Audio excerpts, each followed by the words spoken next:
Acam to'y ketdim go, acam to'y ketdim go. Hey, ko'nglim so'yish bilsam, bir tasin ishga zavat etar ekan. Bu yazsam yattın degan, qopsam qopding degan.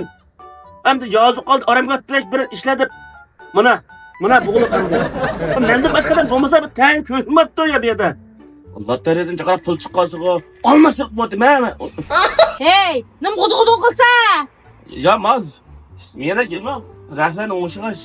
Ya qo'tqin. Almashtiratma deysan. Kötün kishdan almashtirasan beshida. Almashtirma bunun birakini. Hey. Ha. Yapma men o'tiramaydan. Men o'tirib.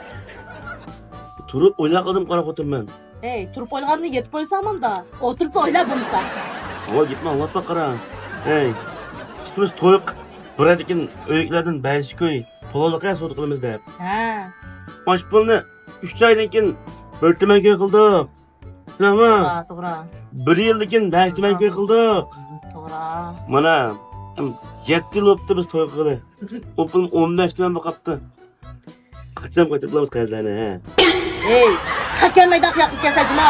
Oram bir ish qo'llasdan isim qisma. Yedim oyda o'tmusin ashdan. O deb turibsanmi?